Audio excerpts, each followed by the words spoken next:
What's up everybody, it's your boy Proftrof and we're back again with another Majorkill video. This is the second part of the video we did yesterday, the Blood Angels explained by an Australian. This is part 2, Dante and Devastation of Baal. Okay, so I know Dante is like a figure in, the Bible and shit, and Baal is like a demon, I think. The only reason I know that Baal is like a demon and shit is because I've played Diablo. Hey guys and gal, so in part 1 of this video, which you should totally watch by the way, even though they took the ads off it for some reason I can't even fathom, we talked about the origins of the Blood Angels chapter / Legion and their role within the Great Crusade and Horus Heresy. Unlike the Salamanders, Raven Guard and Iron Hands, who all got fisted so hard that they prolapsed and have been more or less irrelevant for the past 10,000 years, the Blood Angels have shone through as a really interesting Legion turned chapter. Probably because they sell lots of models, but you know, it could honestly be anything.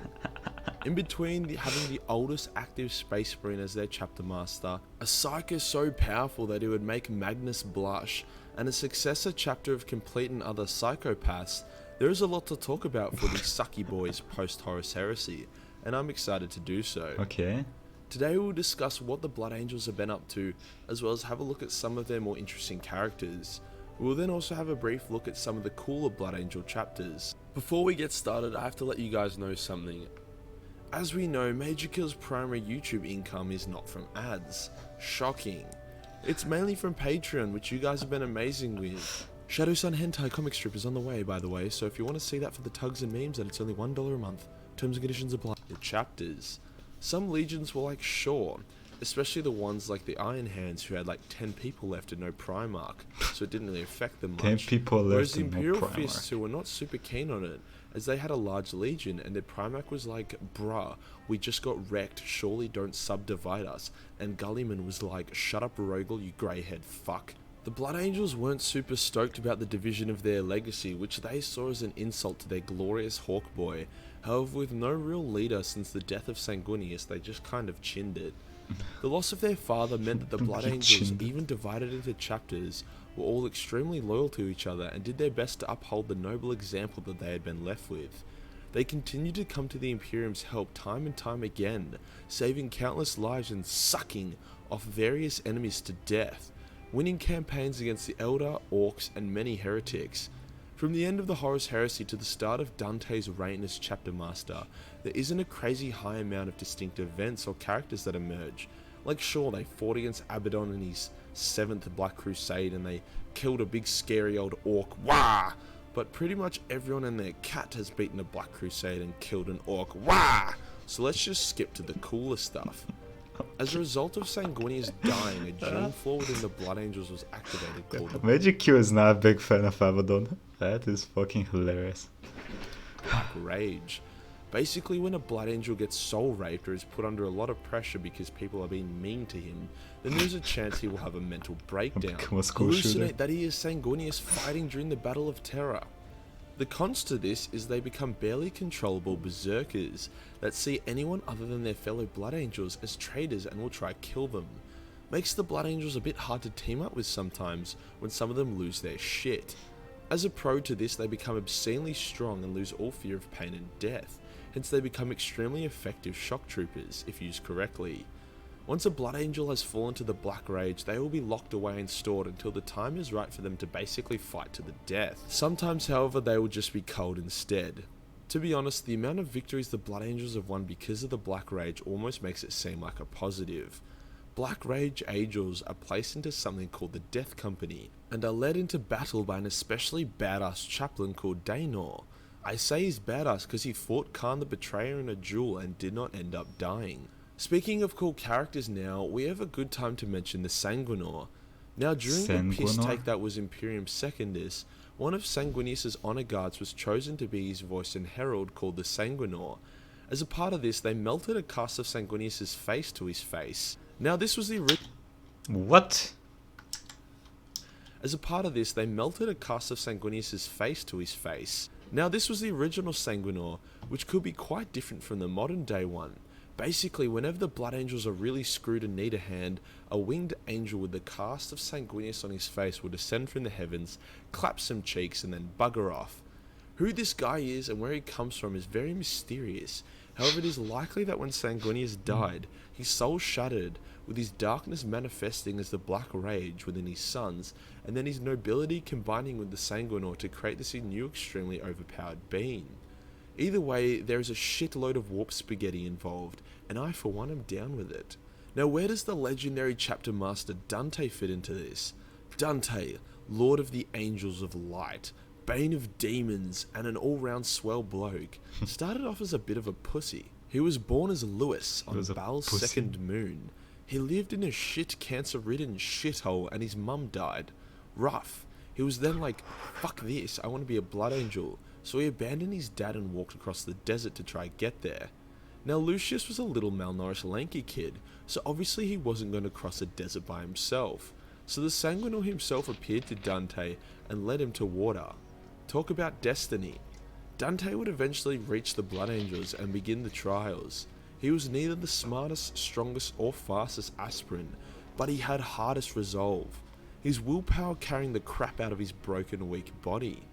Now the Blood Angels have a really, really rough initiation process. With a vast... Okay, so far, every single Space Marine Legion chapter, whatever you want to call them nowadays, like every single one that we've seen that goes like, oh, they have a pretty rough initiation process, and then they start describing it and it's like, oh, so like 99.99999% of them die horribly. Oh, yeah, it seems pretty fucking bad. The majority of the aspirants dying at various parts throughout the process. Pretty much all of the them. final test being locked into a sarcophagus full of blood for a year, whilst having intense hallucinations that usually result in the Black Rage or death. Hence, any Blood Angel that actually completes the trials is automatically an absolute beast. Plus, the process makes them really, really sexy. Like Dante's one sexy motherfucker. Due to Blood Angels also technically being space vampires, they maintain their youth and vigour significantly longer than other Loyalist Marines, hence why Dante can still wreck your shit at the age of 1500. Dante emerged as the leader of the Blood Angels after an especially rough war against Chaos resulted in the Blood Angels being reduced to just 200. For reference, during the Great Crusade they had around 100,000 brothers, damn. So yeah, it was a bit of a rough time. Despite licking the balls of extinction, the centuries that followed since Dante's ascension were legendary. Whilst chapter masters such as Calgar or Logan were legendary due to them being great commanders and even better warriors, Dante was a thing of legend. Never been seen outside of Baal without his golden armour, Dante's always led from the front, descending from the heavens with a big ass axe and turning the enemies of humanity into cheddar cheese. An unforeseen consequence of being chosen by destiny and being an unbeatable beast in combat is that Dante is really old. He's been fighting against the horrors of the galaxy for well over 1,000 years now, and he just really wants to fucking die. Wait, come on, you cannot die. First we lost Sanguinius and now the Sanguinius V 0.99. Come on, buddy, you're not dying. Go suck some blood, you'll be okay. He never takes off his mask in front of people. Jack off a little bit in the corner. See how old and weary he has become. He's really sick of everyone's shit. The only thing stopping him from blowing his own brains out is an ancient prophecy stating that one day Dante might save the Emperor's life. That and the excessive amounts of destiny juice flowing through his veins. Speaking of destiny, it's time to talk about a character so badass he appears to be the incarnation of death and darkness, despite being a swell guy. We have the Imperium's most powerful psyker, Mephitstun. Just as a quick introduction, in battle this guy uses his power to grow flaming wings, which he then flies with to cut apart his enemies with a massive flaming sword. Epic. You might be like, how did this edgy Aryan get so powerful? And the answer is simple. He overcame the Black Rage not once but twice. Oh, I think we heard about during this one guy. of the wars for Armageddon. Gee, you'd really think the Imperium was asking for it by calling the world Armageddon. Where old mate got a bit upset at the whole affair and entered into the Black Rage. After being in the death company for Mephitstun, at the time called something else no one really cares about, got crushed by a building. Now, being in the Black Rage while being immobilized is like tying up a medium functioning autistic kid and loading him full of adrenaline. He'll rage for a bit, but then he'll just probably pass out. Anywho, by the time Mephitstun crawled from the rubble, he had overcome the Black Rage and was now a god tier psyker. Nice.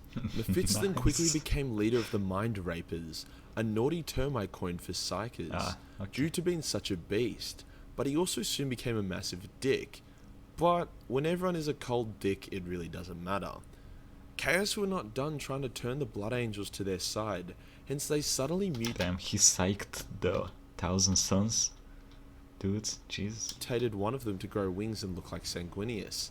This Sanguinius copycat declared himself the new leader of the Blood Angels, so Mephitstun was like, seems a bit sus to me, mate. Let me come check you out. And as soon as he arrived, he was like, yep, this is heresy alright, and prepared to one-shot the False Hawk Boy. However, False Hawk Boy's brother arrived and was like, actually, let me kill him. So the two brothers fought, and turns out just because you have wings doesn't mean you can actually fight well. Hence, fake Hawk Boy dies.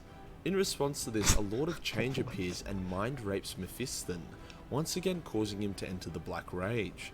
Poor guy, just can't really catch a break.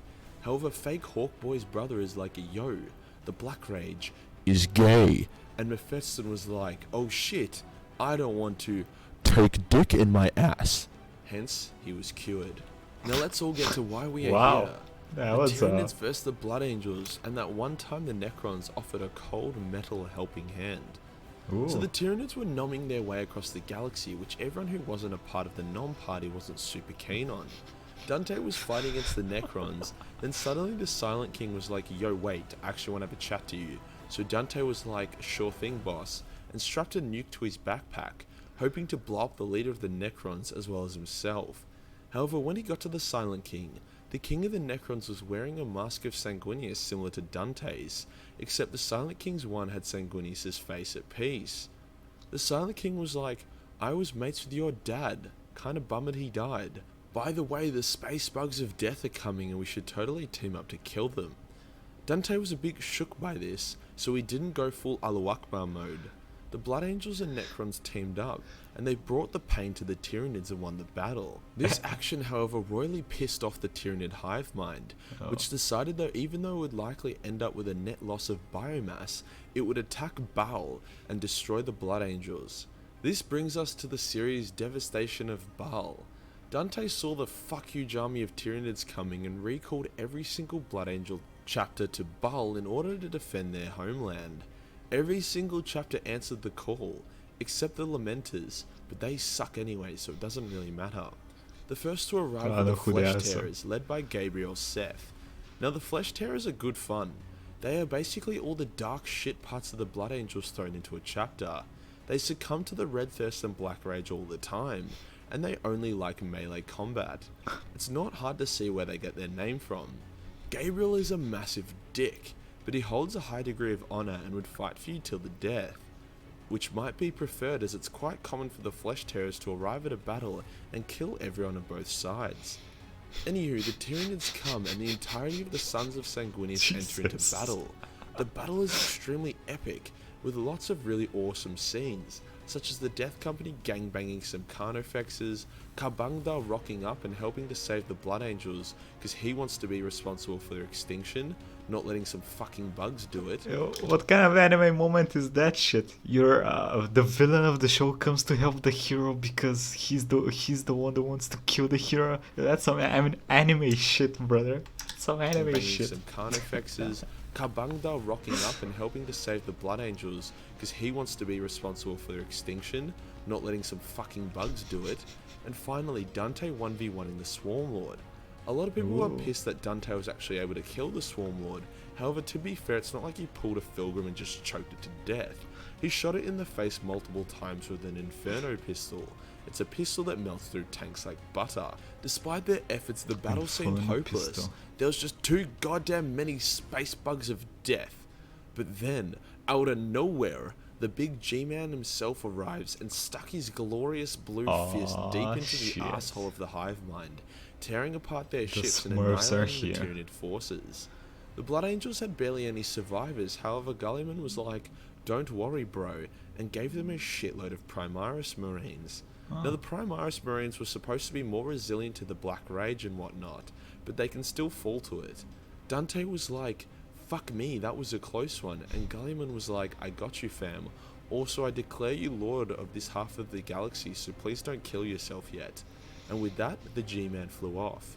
The Blood Angels are currently fighting to clear their local sectors of the heavy Tyranid infestation that has befallen them, whilst Mephitstun is uncovering more and more information about Sanguinius and the nature of the Blood Angels' Black Rage and Red Thirst. Apparently there are two angels in the warp fighting over the soul of the Blood Angels. Mephitstun is the avatar of the Dark Angel, and the Sanguinor is the avatar of the Light Angel. It's a bit confusing, but a pretty cool concept that could result in the return of Sanguinius in some form. I'm actually okay with the return of Sanguinius as long as it's not just a straight up resurrection. Maybe the Sanguinor fully bonds with Sanguinius' noble soul shards and becomes a demi-Primarch.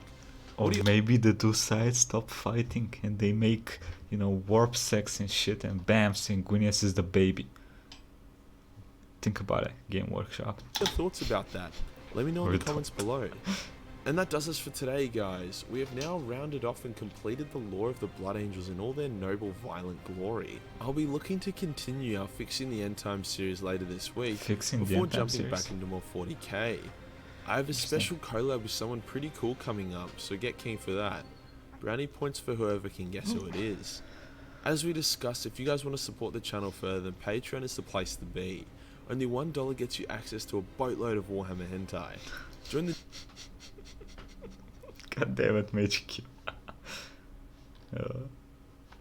Okay, well, that was the Blood Angels explained by an Australian pod. So let me know what y'all think in the comments, and I'll see you next time.